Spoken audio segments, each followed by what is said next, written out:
Hey, this is Drew Pearson, the original number 88, Ring of Honor member with the Dallas Cowboys, and now one of the newest members to the Pro Football Hall of Fame, class of 2021. And I'm so excited about that. But also I'm excited about my new podcast, Drew Pearson, the Ultimate Hail Mary, hosted by the original number 88, that's me, and my co-host, none other than the great Paul Southey.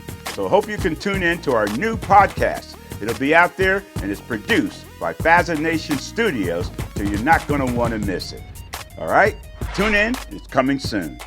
Hut, hut!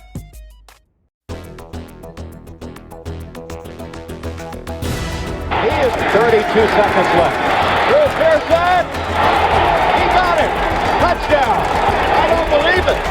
He just threw the ball over the scoreboard. All right. Welcome to the Ultimate Hail Mary. I'm Drew Pearson, the original number 88. And with the Ultimate Hail Mary, we're going to take you through the journey of what it took for Drew Pearson, the original number 88, to reach that level of immortality, and that's the Pro Football Hall of Fame. My induction, which will be in August. Excited about that, but we want to take you on a journey of what it took, the original number 88, to reach that peak of the Pro Football Hall of Fame. And I can't take this journey unless I take my co-host with me. That's none other than the great Paul Southey. What's up, Paul?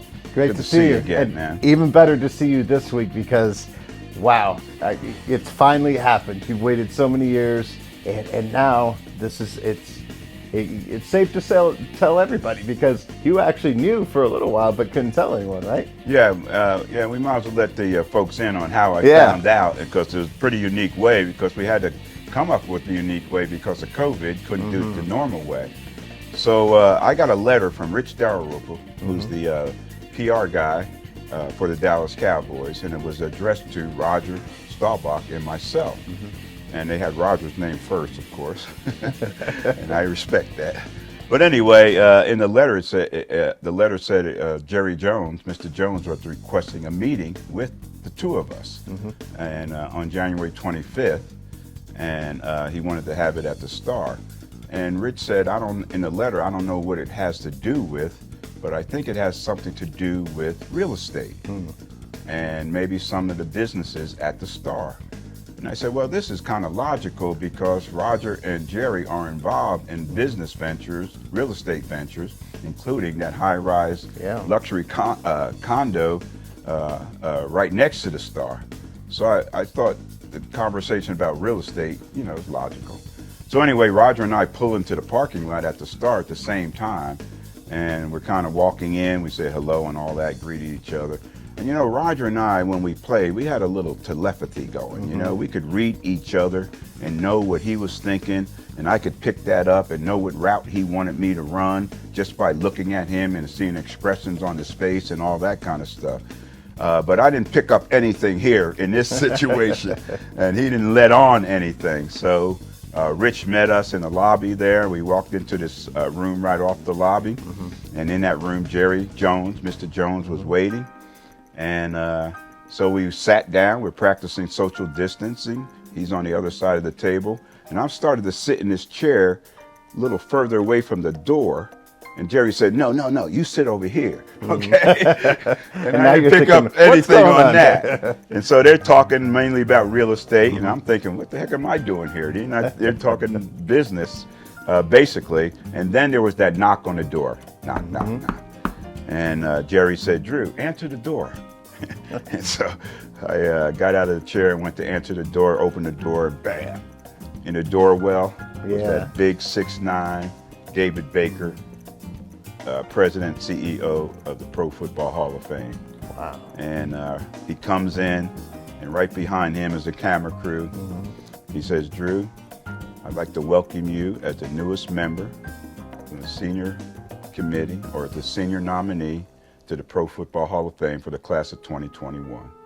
And from there, I just started crying, and tears, they're just natural flowing. Then I look on the other side of the room, and there's Roger and Jerry just grinning over there. They look like they ate the canary, And so they set me up that way. And that was a good way because it was real and it was unscripted and natural. And if you're going to find out, you would kind of want your family to be there, but if that can't be done that way, this is the next best thing. And I told Mr. Baker I really appreciate him taking the time to fly all the way here to make this announcement. And then I told Mr. Jones I appreciate him for letting us do this here at the Star, because that's important, because doing it at the Star, now you're connected to the Cowboys, and that's what it's all about. And then you got your Hall of Fame owner of the Dallas Cowboys there, Jerry Jones, and then I got my quarterback there. Yeah. So it was a great way to get the news, and I was excited. And then after that, we did a couple interviews for the Hall of Fame network, and Jerry asked me to come upstairs after that and meet with him. So I sat down and met with Mr. Jones for about an hour. And we just talked about a lot of different things, talked about the Hall of Fame and how proud he was of me. Told him he's seen some of my work on TV, and he always liked the way I always carried myself and dressed and all that. And then he said, you know, I'm in business with CowboyLegends.com, merchandising business, where you can get Cowboy legendary merchandise, and it's all blessed by the Dallas Cowboys. We have to get permission from them to do this. And Jerry blessed that a long time ago. So the conversation turned to marketing. He said, "We're marketing guys, huh? We're marketing guys. We know how to market and all that kind of stuff." And he said, "We're going to do some big things together," and all that. So I got excited about that. And the last thing he said before we broke that meeting, he said, "We're going to have a celebration. It's going to be a Cowboy celebration in camp." Because you got Jimmy Johnson going in that weekend, you got Cliff Harris going in that weekend, and you got the original number 88 going in that weekend.